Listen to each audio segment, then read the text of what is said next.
And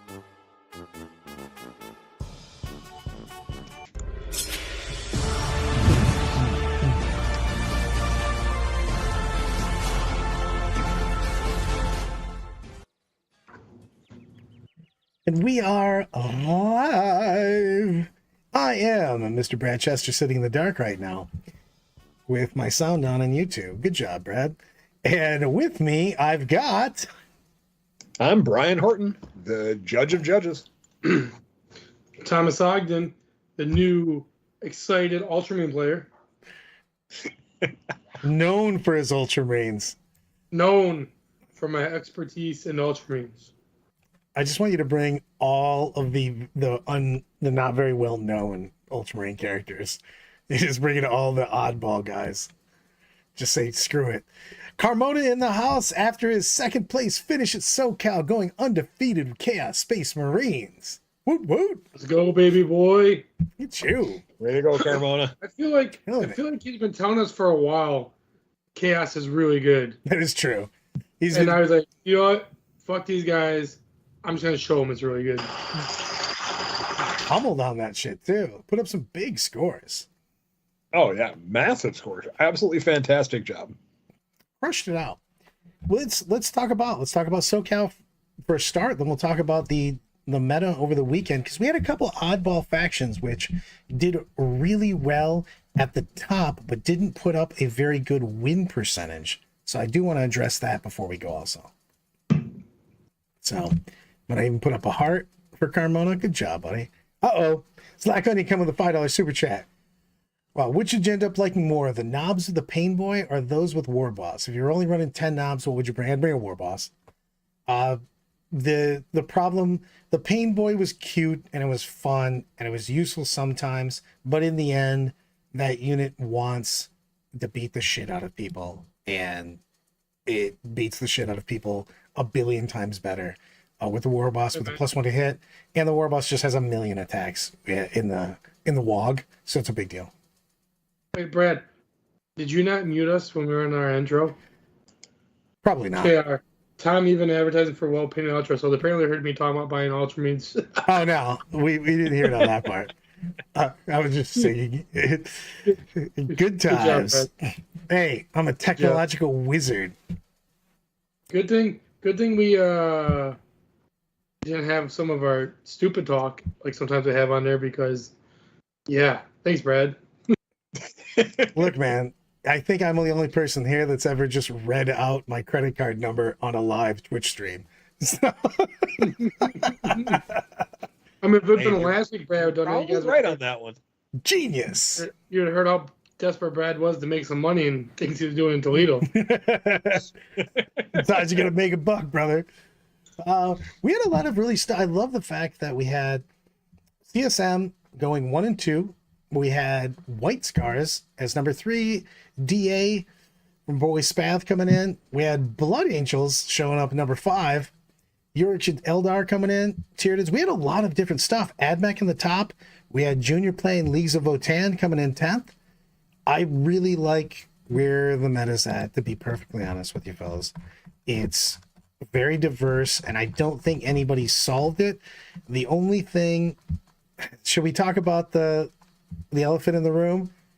An elephant with a bright lance on top of it, because Eldari still killing it win rate wise. 59% over the weekend, 56% since the data slate. I won't even go into their tournaments. Oh, because it's 18. CSM, 15 since the data slate, but still behind Eldar. I think Eldar has a bad match against CSM, to be honest with you. I think CSM's one of doing so well. Yeah, it's like CSM is literally preying on Eldar, and Eldar's preying on everything else. Yeah, it's a solid codex. I think the the problem with Eldari is that I don't think it's abusive anymore. I think it's super strong. It's hard to beat in the index world, and I think you're going to see it up there for a while until we get more codexes out. Uh-oh, Kyle coming in. Eldar only good because everyone else is bad. Kyle Trad 2023. Also, Eddie calling you out. can't believe you're forsaking your Black Templar vows. And also, KR said you posted it. Not Brad's fault for a change.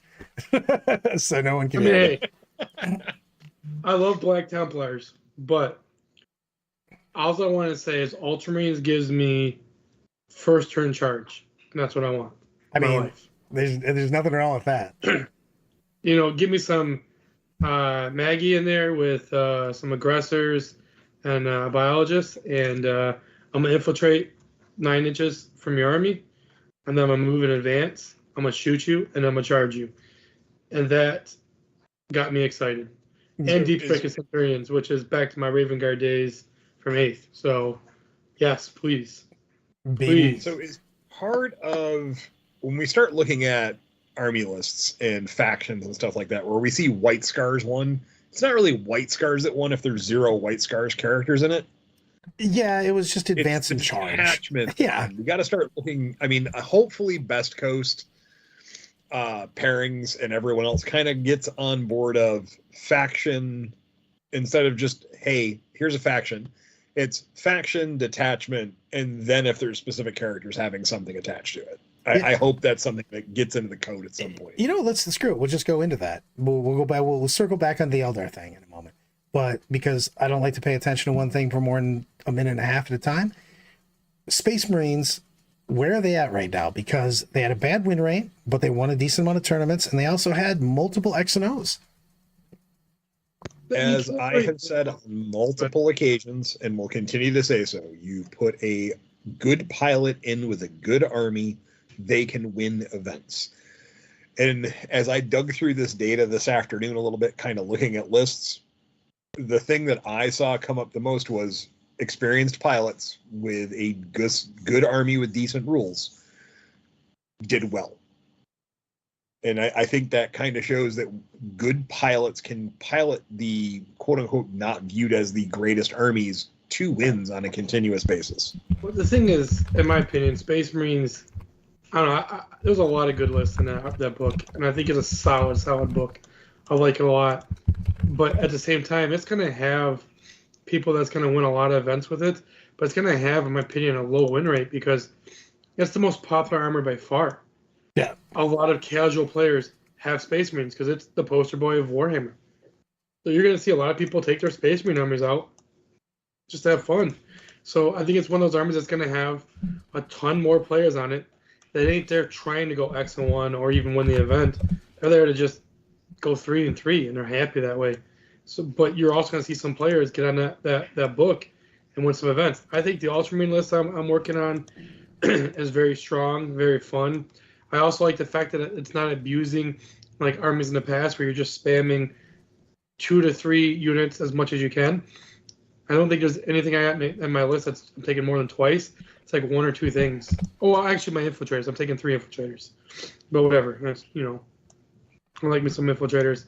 But then Brad's running a list that is not completely. There's some similar elements, but he's running a list that's the same detachment as mine. Wildly different, though. Wildly different playstyle. Like, it's a great book. I love it. But you're just going to see a lot of casual players on it. I agree on that because the thing is that it's one of those armies that makes you make a lot of decisions, though. So there's a lot of room for error, but there's a lot of room for playing around anything that your opponent gives you. I've loved it so far. I've been really happy. Like we talked about this before, I've been really happy with the first 2 codices. And I think that Marines are going to continue to have a meh win rate and actually do really well at tournaments, though. It'll be one of those armies that is winning tournaments, but also never at a huge win rate. That would be my prediction. Now, hold on 1 second. Carmona, you got to tell us the deets on that. I want to know how you killed Full healthy Karn in Overwatch. Yes, we want to hear that. Full rerolls is a hell of a drug, man. Yeah. I want him to type out a quick couple sentences on that for we can read it out and we can all bask in that glory. Well, that's a good thing on that, Andy. And he goes, the question of the mental health, is it really good or people just really good players finding a one-trick pony that catches people off guard for a weekend and then never seen again? I do not think it's that, to be honest with you. CSM has been doing really, really well for a while with the people that have been playing hard on it. And I think that as the meta starts to unfold, it found its niche, for instance. I think Marines are going to find their niche, but there's a lot of things that people want to bring that are not going to be as strong or just have the opportunity to be played incorrectly. So there's a lot of diversity in armies right now. So I don't know if it's a lot of one-trick ponies. I think there's a couple things that are people didn't know how they played because of the fact they haven't seen them before. But I think that for the most part, you're seeing armies that are just going to be a lot of parity going forward, to be honest with you. And I mean, if you look, AdMech had a pretty substantial increase in their win rate over the weekend and even took home an event. They won an event. And, and a few people have gone, oh, well, they found a list. I kind of looked at all the lists today that did okay. And although there were some similarities between the lists, some were more Horde, some were more MSU. It was definitively diverse in that aspect. And it's kind of a healthy meta as we try to find, that rock. It's not quite rock, paper, scissors right now. There's a lot of moving parts, and you're going to see a continuous change of things doing well. I think Eldar is going to continue to be at the top, and I think they're going to keep being that minor boogeyman, but because things like Chaos Space Marines really can put a hurting on them, and as people learn to play against this variant of Eldar a little bit better, that win rate will come down and other things will jump up. One of the big things on that is I think that you're going to see more and more. It depends on what Tom was saying earlier. The more books we get, the more diversity we'll also have, as long as the books continue to come out like that. But I do like where we're at. I do actually think that we're at. I don't think we have that many SKUs. And he brought up the Sisters in Tampa. And yes, the Sisters in Tampa was a little bit odd, but I think that Sisters can just play for points. They put up 50% win ratio since the data slate came out. Do I think that they're remotely overpowered? No. Do I think that they can score a lot of points, and people a lot of times only have killing armies, and if they don't kill everything and they just score and put up 80, 85, 90 points all the time, they're going to continue to win games.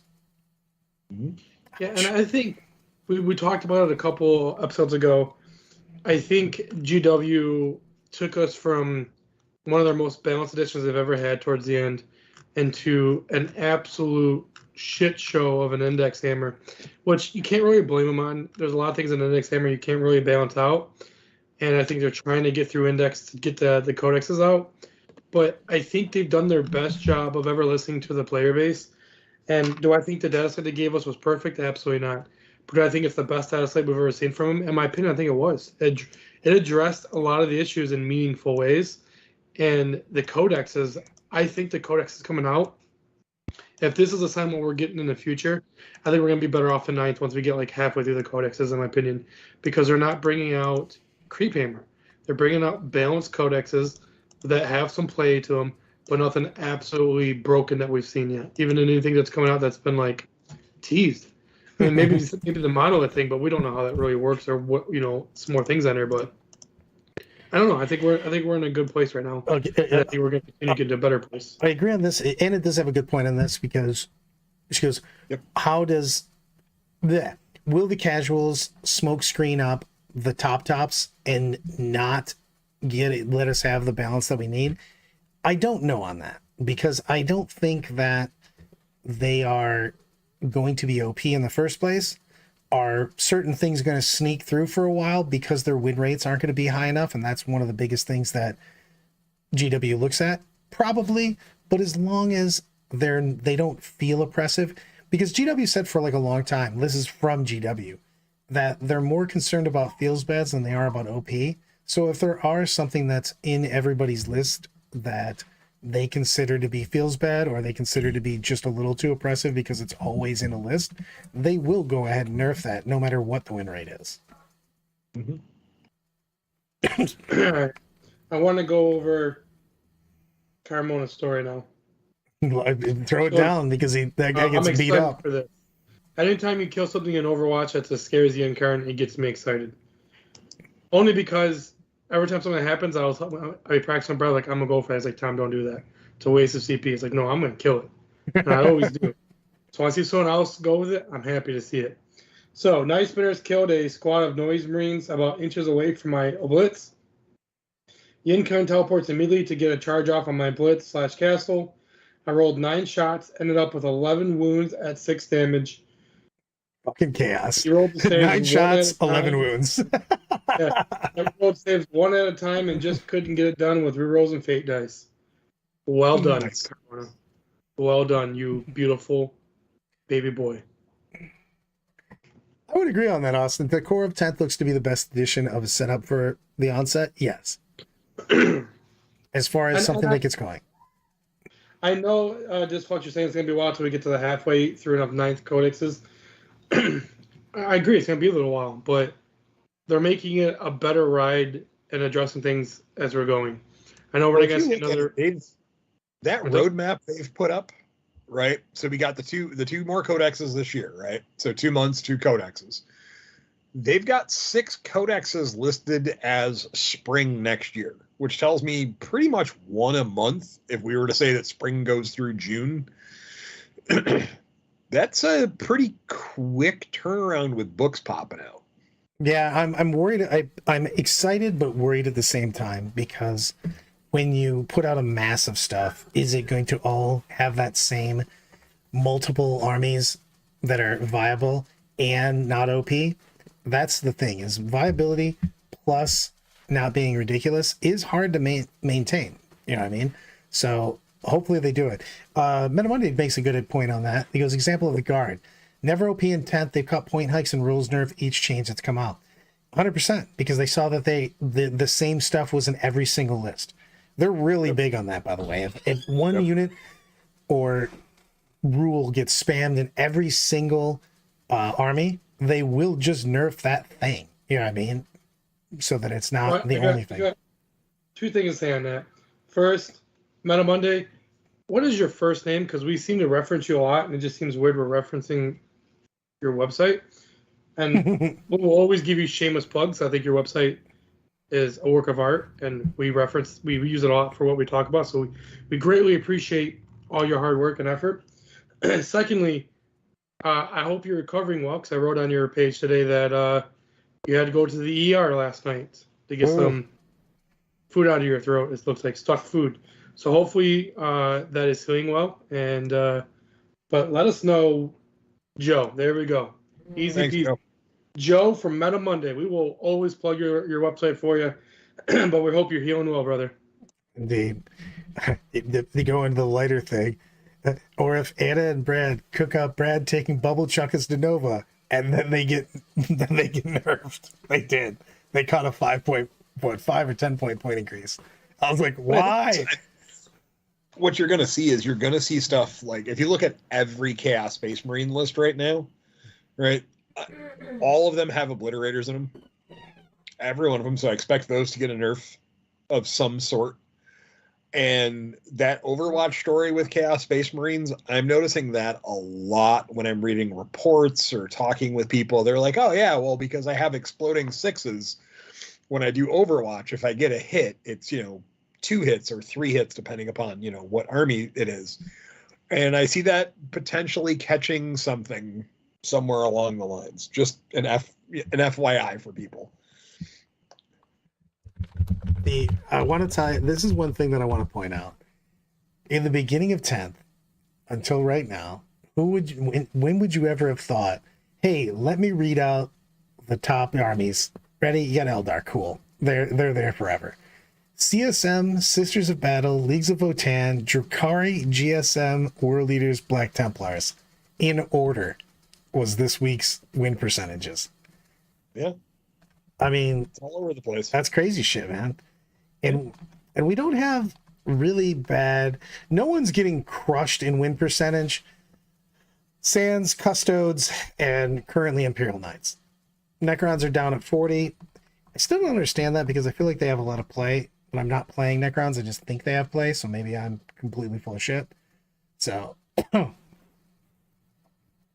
So this is the one time when I can go, they have a lot of bad matchups for Necrons, and that army is not forgiving. If something has precision against you, you can just get obliterated off the board.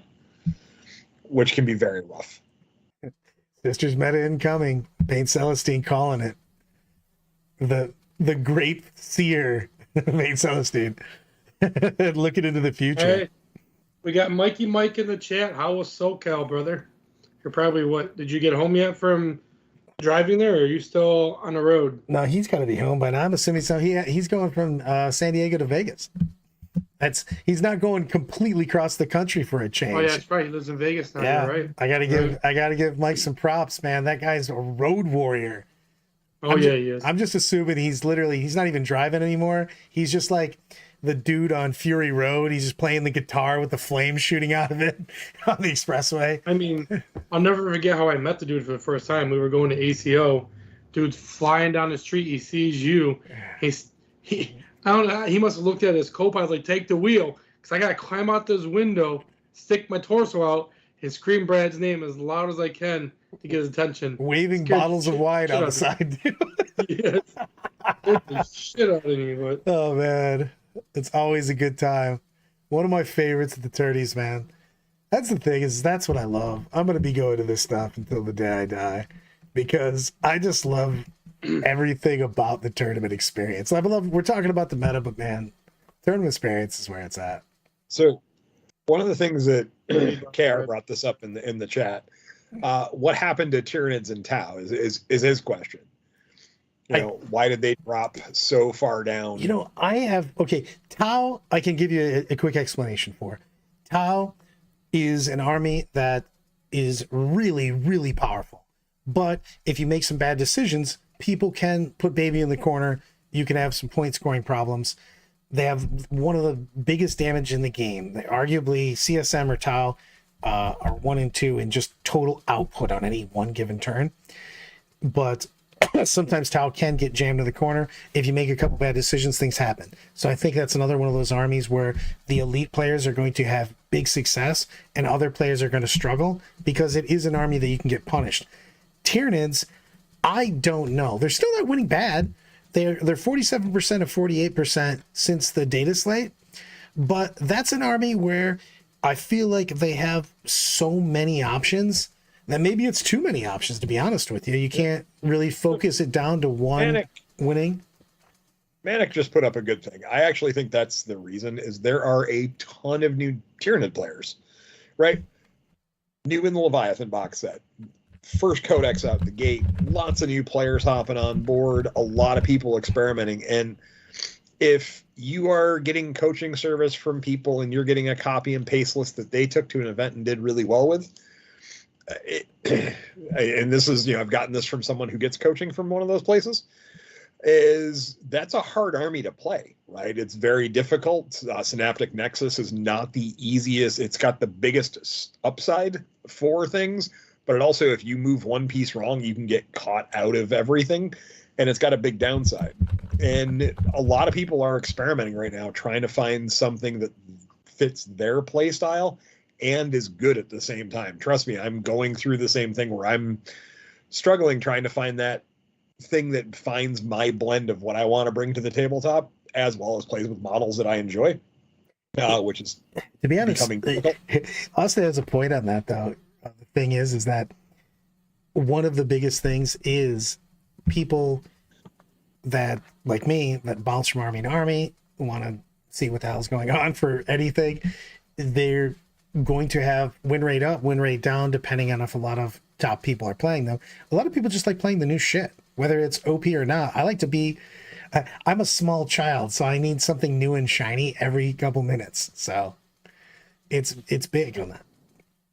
My opinion on Tau is it's an army that is very strong shooting wise, but a lot of their tricks that they used to rely on is not there. So it's a very straightforward army, and I think it did really well at the gates because people weren't prepared for their firepower again. Like somehow their firepower got better than it was at ninth, but then when you understand the army and it was going around doing well for a while, all right, cool. They can't go through ruins anymore.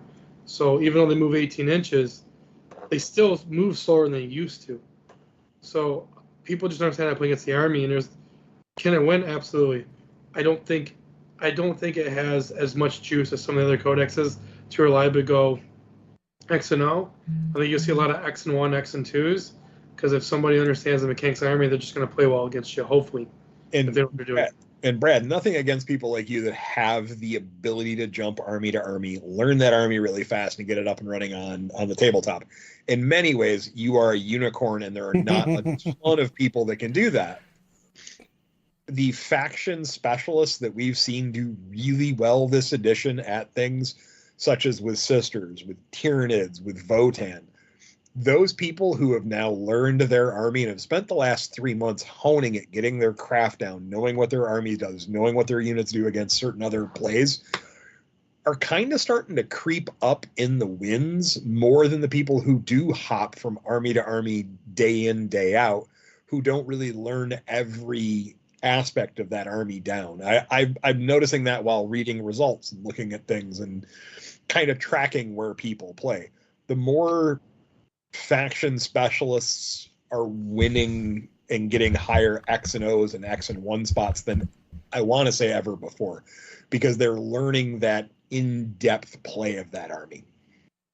Well, also, I agree with that, but also I think 10th is designed where you don't have to codex hop anymore to win, because there's less tricks each codex. They really like tone down how many strategies you know the armies and the amount of tricksy things they can do, so you can more reliably stay in army and master it, and it's just going to do better. Like they're really curving the roller coaster effect where you have a lot of highs and a lot of lows, and there's still some hills going up, but they're not as high as they used to be. Hopefully they can get the low dips out of there, because we still have a couple of them I think is too like Drukhari and Knights right now, but once we get that figured out, I think we're going to be in a good spot. But I just think that's how they're designing the edition going forward. And I'm pretty excited about it. I like the base game, to be honest with you. You can get your head kicked in and still score a shit ton of points and win the game. More so than ever. That just rides right up my alley, baby. Sometimes you got to be the trash man. Love it. I'm a huge on that. I actually like the 10th edition base rolls quite a bit. Now that we're basically getting away from, oh, I can't do anything to stop you. You can always see me. You do 7,000 mortal wounds to me. We've got real things, man. We've got the ability to have a good time. It's good. It's good. I also like the fact that ever since LGT, their playstyles really showed like our playstyle, like that fixed can work. Because until LGT, a lot of American players I was watching play and talking with, no one really took fixed seriously. Like, yeah, it's got to be strategic all the time, right? Like, especially you have to look at, and the thing is that's a big thing on that, Tom, is you have to look at each and every game, because you have the option to do it. It can be different each time. It's not like you're locked into tactical for the whole tournament. So if you've got a match where, you can bring it down and cleanse or something, well, hell yeah, take it. You know what I mean? If you're playing only vehicles and you're doing hidden supplies or something where you just have the easy cleanse, definitely take that. But it's a per mission deal on that, per mission, per army. You constantly have to be changing that. I like the idea. I like the ability that I have options in every single game. I love that you get the choice. At the start of the edition, I wasn't sure how I felt about the choice, because I still feel that the inexperienced player sometimes suffers from choosing fixed objectives, but the fact that they have the option to do either is fantastic. Just have an option. I mean, I take tactical 90% of the time, but like having the option is a big deal. Yeah, I'm probably like 50-50. I've built, a couple of the Tyranid armies that I've been specifically working on do really well with fixed. They're designed to work with fixed. But at the same time, there's going to be times where that doesn't pan out and you have to go tactical. Brad, read Carmona's last statement and tell me if that reminds you of anyone. Oh, God. I'm assuming he's saying he's going to kill everything. It's an interesting take. I like to try and destroy my opponent's assets early and keep the game score low, then take the last 2 turns and score uncontested. Yep, you and Tom should stand together doing that. What do? throw out trash the whole game and score 1,000,000 points. Brad just gets so mad at me. People are like, what are you doing? Times like, I'm gonna table my opponent in the first 2 turns. I'm gonna score all my secondaries turns 3, 4, and 5, and that's how I played 9th. Yeah, I mean, Zuber brings up a point that he's lost games because of not knowing when to go fixed over tactical. And it sometimes is a difficult decision. The problem with the fixed is your opponent knows exactly what you're going after if you choose like a kill one. And if you're choosing something that's an action, it's a little bit harder. But they can plan against you. They can go all in against you on that because they know exactly what they have to plan against. So they don't have to plan against 16 cards. They have to plan against 2. You know what I mean? So that is the only downside to fix, is that your opponent can specifically design their game plan against that. Is it going to work? Maybe. You know what I mean? So you go back and forth. There's differences. There's pros and cons to it. Exactly. Bringing Astraeus and win games with being cooler. It's so Austin, good. 100%. I have won games without killing many models or a full unit. Yeah. Oh, That's not me. I can't tell you the amount of orc games where it looks like my army's been thrown in a wood chipper, and I'm like, woo, victory for the orcs. You've got 6 Gretchen left. Totally crushed them. Like, the board does not say that. Nope. These 6 Gretchen are going to go home and tell a different tale, guys. Like, I wish I could play that style. I really do. But I've had too many moments where Brad's like, so I was like, Tom, don't go for that charge. God. Don't go for that kill. You just win the game if you just stand still. And I was like, yeah. But then I'm a bitch. Yeah. But wouldn't it be way cooler if I just went for it and killed everyone? We're in that Patreon game, and I was like, you know what? I'm a deep strike Farsight. I'm going to charge with him. It's like, no, you're not. I said, yeah, I'm going to charge with Farsight, because he was playing Tau and Tau, and he had his Tau behind a ruin. I couldn't see him. I was like, I had to go first, so I'm going to charge him with Farsight and Tank Shock. And it's like, you're joking, right? I was like, no, I'm dead serious. I deep striked him, sent TTS, and I rolled the dice. I made the charge, and Brad's like, of course he would. Like, why not? Did he need a reroll for it? Absolutely not. Nope. Then Brad said, Tom, and he goes, Tom, we're not taking our first roll. Just roll again, see if you actually make it. I rolled it the second time. He rolled a 9 the first time and 11 the second time. He upped the odds.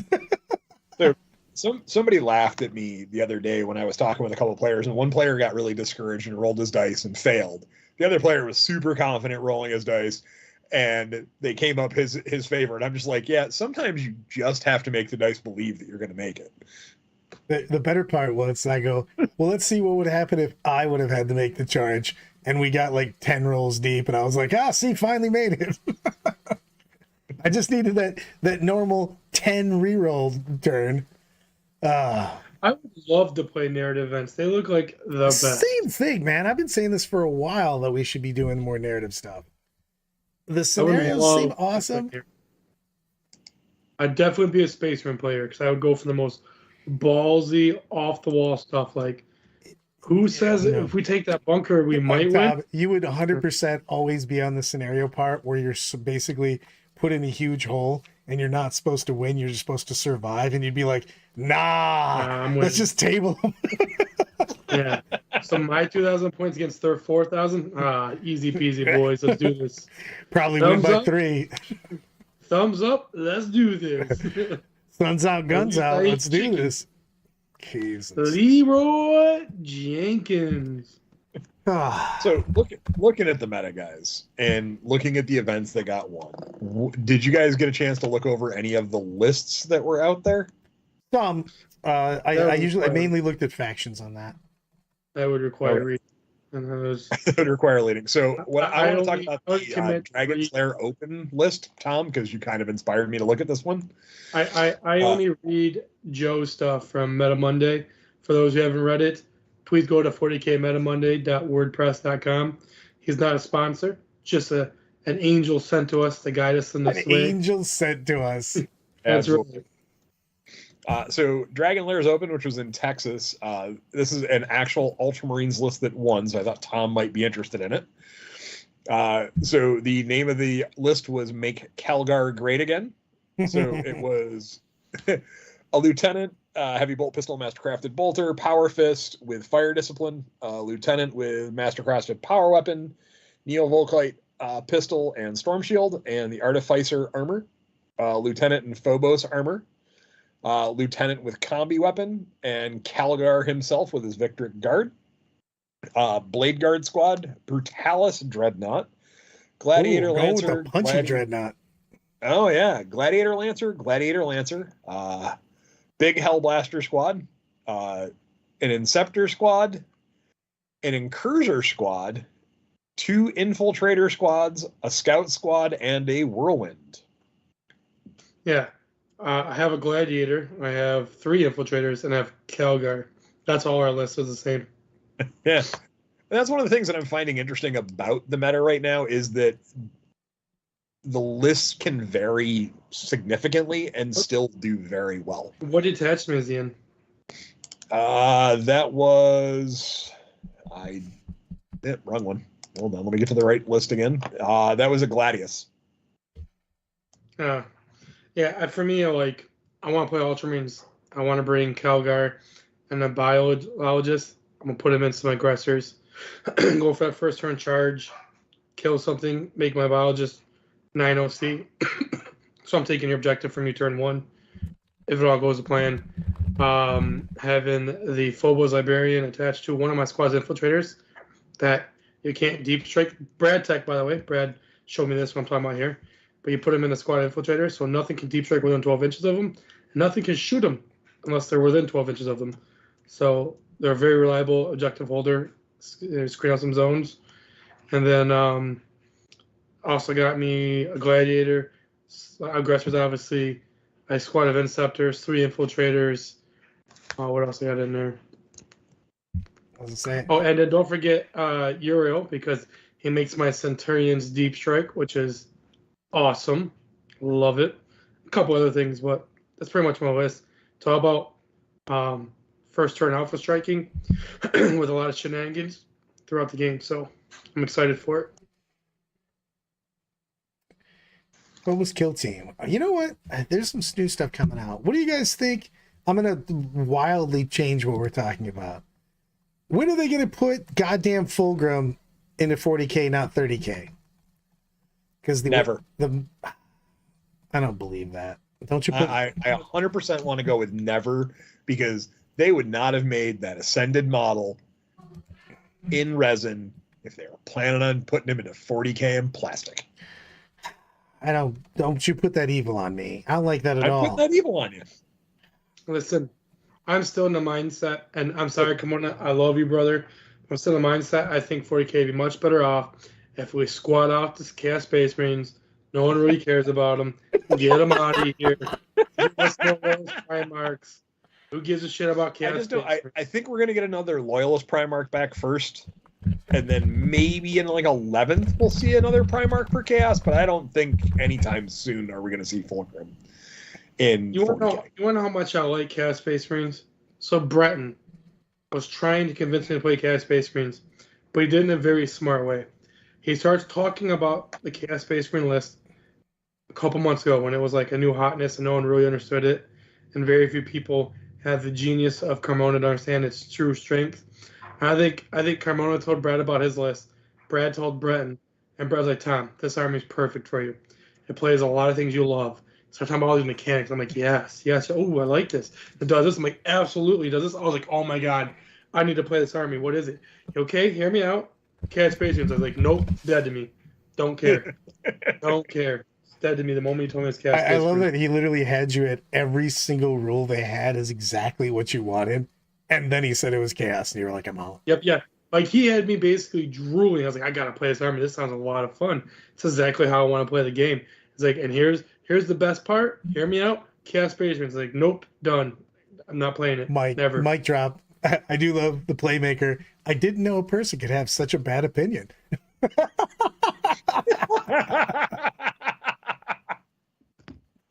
Yeah. Tom's allowed Well- to be wrong too. It's okay. No, that's not wrong. It's totally true. Cast Space Marines, squat them out. I think we squat them out, and then I agree with someone. Well, they said Sanguiner, but I think we should bring Sanguinus. Squat out Can't Cast bring Space Sanguinus back. Space Jesus He's an can't come angel. He's back coming back. The How Sanguiner's can already. they not bring him back? because he they- literally Because that's the they've whole had thing. him in the. They've heard noises coming from his casket room. The Holy Hey, come Ghost on. is the Sanguinor. That is it. It's the spirit of He's him. coming back, Brad. You're wrong. He's coming back. It's He's going to be the new emperor. Boo! Boo on you, sir. Listen, you take that back right now, you dirty little man. I want to hear your dirty little mouth say you love Sanguinus and you want him to come back. I don't want him to come back, but I do love Sanguinus. Listen, if you say you want him to come back, I'll get you a glass of wine and a turkey sandwich. I want Sanguinus to come back. I heard it right here. Look, lore-wise, with Sanguinius coming back makes sense. No, they'd have to do a lot of work to make it happen. But at the same time, if the Sanguinor became the holy embodiment of him, that would probably be the closest I think they could get. No, he's gonna come back. He's an angel. He's gonna get reborn. Watch it. I'll bet somebody right now, $100 cash, 3-year time limit. If I win, you pay me $100. If he's not out from 3 years from now, so we're talking 10/23/2026. So I want to take this bet. I will pay you $300. And Come back. I don't have that kind of crazy money. I don't have turkey sandwich money. I can't be taking these wild bets. I was like, $100, Tom. We don't have that classy job like you do. I'm just a humble game store employee. I don't know. No, he's coming back. Actually, you know what? Okay, Michael Irvin, locking in. I'm putting my notes. I keep track of Screw bets. it. I do these bets all the time. You know what? I'm starting to pull. What Real Primarch quick. is coming back first? That's why. No. I was about to say let's ask everyone who they think the No, next loyal. That's what I'm person is. saying. I'm gonna go Sanguinius. I mean, are we bringing it back? Are we gonna glue back on Ferris Magnus's head? No, he ain't coming back. Put some duct. That's how his model's gonna be, duct taped. Get the vote up there, Brad. And then I want If I had to 100% pick who's coming back first, it's Lehman Russ. Well, yeah, he's a good one. Polls up there right now. I put Sanguinus, Fulgrim, Vulcan, Lehman Ross. I know Fulgrim's not loyalist, but I still want that goddamn model in the game.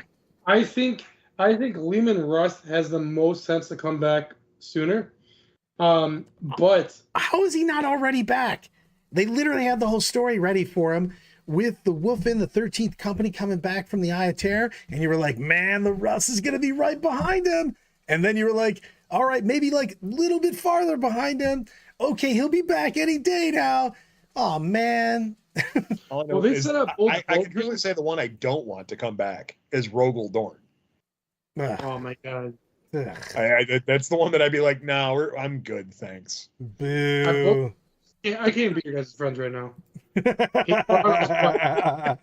He brought us Black Templars. Yeah, but he just mentions himself in the third person so often. He's the most loyalist to the Emperor. Oh, no, he's He's not. jealous. No. Listen, there was one Primarch the Emperor chose and trusted the safety of Terra, and that man was Rogel Dorn. Man, I just can't. He is the most boring character. You want to know how you're both wrong about Rogel Dorn? Y'all both like Chaos Space Marines. Enough said.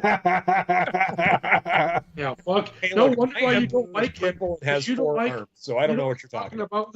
You both don't want Sanguinus to come back, and you both don't want Rogel Dorn, the two best Primarchs that had the best interests of the Emperor at heart. No wonder why you Chaos lovers don't like him. Y'all make me sick. Y'all make me sick. Rogel Dorn makes going to the library seem exciting. Yeah. Look, Tom, just start worshiping my emperor. He's got 4 arms. Look, man, he's got extra arms. He's got twice the arms. He's got twice the arms. And look, they don't even have to talk. They just link minds to each other. It's so much more easy. Nah, purge them. Purge them all. Purge them all. Purge them all. So I don't. So I'm old enough to remember this. Brad's probably old enough to remember this. Do you remember Bob Dole? Oh yeah, The no, Bob SNL Dole. skit with Bob Dole. Well, Right. Bob Dole remembers Bob Dole.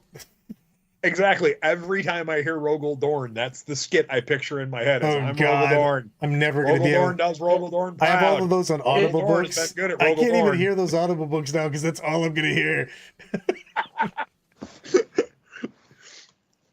Listen, Ah. KR, they've already shown that you could just have metal arms. It's cool. It's all right. I mean, they had metal arms in the beginning. My emperor has 2 arms. He sits on the golden throne, baby. 2 Sugar, arms. I like your comment. I can't read it out loud, but it's fantastic. Which one? Ah, Who? I love everything about this. I don't know where things went or how we got here, but I like where we're at. So let's see what we got on the thing so far. Well, Lehman Russ is leading the pack right now with who's coming back first. I'll leave Well, he this was up to the end. supposed to come back, and what was that shit that happened in? Was it 8th that all happened? Psychic Awakening or whatever. Dude, he was literally came back. He was supposed to come back when the Wolfen came back.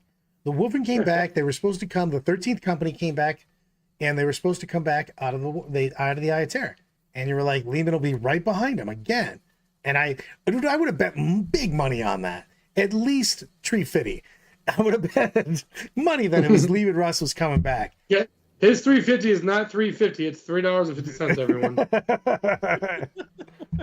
Well, you act like that's not big money. Come on now. That's almost half a turkey sandwich. Exactly. Gotta come over with a $5 super chat.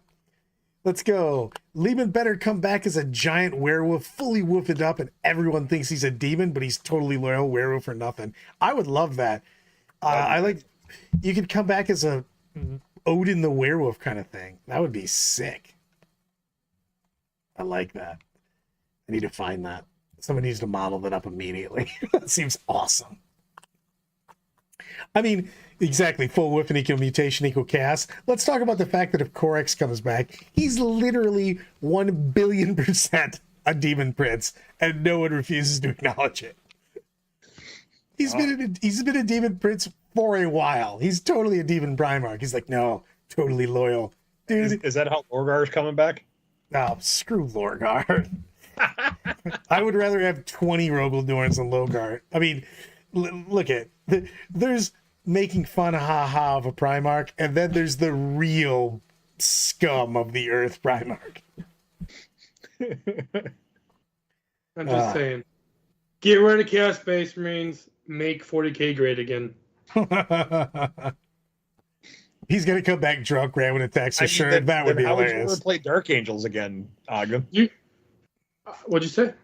How would you ever play Dark Angels again if we got rid of Chaos? Oh, well, first off, obviously you haven't read all the new Dark Angel fluff. Therefore, the Unforgiven are now the Forgiven. He forgave him pretty quick, by the way. Yeah, he did. Yeah, it was like, you're good. It's He was right. like, Well, "Oh no, we it's thought kinda- you were gonna try to kill us." He's like, why you gotta bring up old shit?" No, it's kind of hard when you he goes like, "You're a traitor." He's like, "We're not traitors, you dumbass. You literally came and burned all of us and even asked us what we were doing. Yeah, our leaders were traitors. We didn't know that, and you didn't even give us a chance. You just showed up and started killing us all." And he's like, "You know what? I mean, what did you expect? You might be right. Hey, Now that I think about it, I did show up and start killing you guys without even trying to talk. remember, I'm sorry." the wolves were the Emperor's assassin, but if you wanted to have somebody literally erased from time, they sent the Dark Angels in. Hey, man, I really don't want to have anybody know what happened in this part of the galaxy. I'm gonna send the Dark Angels over and just, you do you. You guys are creepy, man. Dark Angels did some bad stuff. Do you think they're gonna revive the Emperor soon or no? I think that's what's going to Not be game into wise, 11. just fluff wise. Fluff wise, I think that he's going to that's what leads become. into 11. He's going to become a version of an Imperial Chaos God, basically. That's what his. It's gonna be sweet. And then when that happens, then Sanguinus is reborn as the physical Emperor. Mic drop. Mic drop. Brad, that's what you're supposed to get. Sorry, I was too busy reading Zoom's thing and going, Lorgar has the 18-inch can't be shot rule because you can't see him crying in a pool of urine. Everybody feels bad for him. Until everybody gets close to him. And then they go, Oh, it's Lorgar? Fuck that guy. Shoot him anyways. Oh, Jesus. Ah. Oh, fuck. It's kind of a chaos god of order, to tell you the truth. He's a giant godlike presence in the warp right now. He's literally causing warp storms. And he's like literally he's like as strong as the other 4 chaos gods because he's just holding them off like, nope. Well, kind of holding them off. But I mean, he did tell Cypher to go kick sand because Cypher came in with his big plan, and the Emperor basically went, "Hey, go on, get out of here. I'm powering up. I'm Dragon Ball Z this shit." Yeah. This is definitely DBZing it up. He's like been powering up for like 18 episodes. Hold on, guys. Hold up for another 10,000 years. Almost got the spirit bomb ready. That is true. Lorgar is the only primer to be a side character for his own legion. So real quick, before we get too much in the fluff stuff, which is too fun to talk about, let's get some predictions. How do we think the meta is going to be the next couple weeks? Do you think Space Marines are going to come up? Are they going to stay where they're at? Do you think Eldar will continue their run? That's a trick question. Of course they will. How do you feel about the rest of the codexes, though, guys? So I read me out. Let's go in order. Tell me what's coming out again. No. Admech and Necrons are the next things. Yeah. So let's say when Admech comes out, right? That's the next thing. How do you think that's going to fare, and how do you think the rest of the armies that are doing really well now? Let's just let's do the top 6 right now. So Black Templars, Eldari, Chaos Space Marines, Sisters, and Orcs. I think that Admech, if they can be a horde army, are actually going to be something that could affect the Eldari win rate, because the Eldari are better against elite shit than they are against a horde of shit. Their weakness in the beginning, if you remember, was just JSC and things of that nature. So I think that army could have a big weight on Eldari. I think that CSM has the weight of fire that they don't really give a shit. So, but they could have a scoring issue with it. Sisters are sisters. They're going to keep doing sister stuff. League has all of the shots. I don't know if they'll care. It'll really depend on the weight of fire that they have, to be honest with you. If Admech has an overwhelming medium, basically an overwhelming amount of medium strength, medium AP guns, that is really bad for League. And I think Marines are tough to say on that because Marines are so diverse. It depends on which detachment, what build you're talking about. So I think, and this is something Anna said, I think last time we discussed something similar. Right now, Admech don't have a detachment rule. Right? We just an agreement. It's not even really a rule. They're going to get detachment rules. I think that's going to bump their win rate up significantly just from that. I think the other armies are going to stay in that spot they've been in. I think Eldar are going to start to creep down a little bit more as some more diverse army builds hit the circuit. And then Eldar are just going to have to shift what they're currently doing to a different mold. That index is very deep. There's a lot of good units in it. They're just going to pivot. But I think that you're going to see a lot of stuff creep up. Necrons is the one that I'm curious about when that drops, because right now I think Necrons are in a rough spot because they just don't have all the tools they need. They've got some interesting tools, but they don't have everything they need to score really, really well. I think if they get some other detachment rules and a few other abilities, it'll be interesting to see where they go. I I agree with you guys that Admech is going to shoot up, and I think they're going to be terrifying. When they get some good detachment rules, they're going to go up there. I don't think they're going to get any point hikes, Joe, only for the fact that they're so underwhelming as a win rate right now that they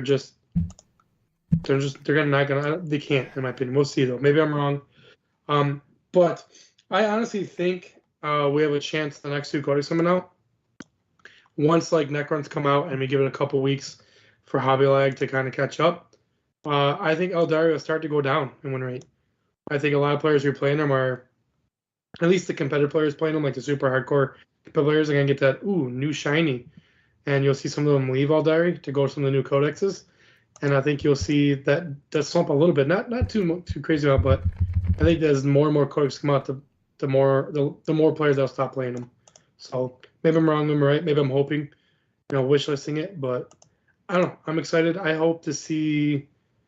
Do we have any codex come out besides LVO before these next two? Those are the next two before LVO, if I'm not mistaken. I think you're going to get one of the springs though, because you got to remember LVO's coming out in February, the beginning of February, so we might have room for one more, the late December release, because we could get. There's only two, though. Right?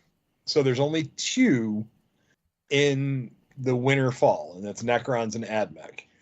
Everything else they said. Huh? I said spring doesn't start till March, so you're not going to see any of the spring codexes. And yeah, I don't think you're getting anything else because you'll get the data slate before LVO. Right, the next data slate comes before LVO. January. We're going to have Necron and Mech data slate. That's it. Yeah, I think that's it before LVO. I think you're going to get some scalpel work, as Stu likes to say, for a few units and some few minor things. I don't think you're going to need more, main rulebook hits. And we'll see what Necron's KR is saying Dark Angels were before spring. That would be There's a chance they hit before spring, but we'll see. I mean, if DA and Orcs came out before that, that would shake things up crazily. Yeah. I think Orcs, when they get a new codex, are going to go insane. I think the WOG's going to be real. I think Orcs getting some different detachments will make some other armies, some of their stuff that doesn't work with the current detachment that has good rules, more interesting. I'll give you that. KR does have the prediction that he says that they're going to give apology tour for custodes, and then they're going to make them good for just a second before they slap them right back down. Yep. That is what they do with them. Couple plugs real quick. One, Rumble in the River. Tickets are starting to pile up finally, so we're starting to get players signing up. It's looking to be a pretty good weekend, so check it out. It did get changed to a 2-day event to make it easier for people to travel to, so it's down to 2 days. And then we also have, I believe it's the week after, The Boys GT. Boom! It's back. Yep. Which, for those of you who did not qualify to go to the GW Big Poobah thing there, come on out to Du Bois, have some fun and some debauchery with us, and have a good time. Or even if you did qualify, but you would still rather have debauchery. Absolutely. Good times, my friends. Good times. What are we ending with? Give me your wish list for. We'll do an early Christmas. Christmas in October. What do you want in the game? Any one fix of anything. What do you got? Any rule, anything that you could have. What do you want to put in the game? Just because I'm tired of hearing people cry about custodes, just fix them, please. For me, 100%. I want them to fix custodes. You know what? Also, get Suits Infantry back, please. Please, thank you. I want Primarchs. More Primarchs. And where did our Primarch poll end?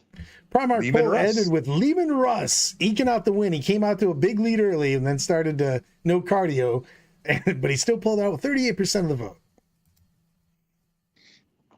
On that, boys, I think that's it. It's time for a Queen's Wave, my friend. Stay milky.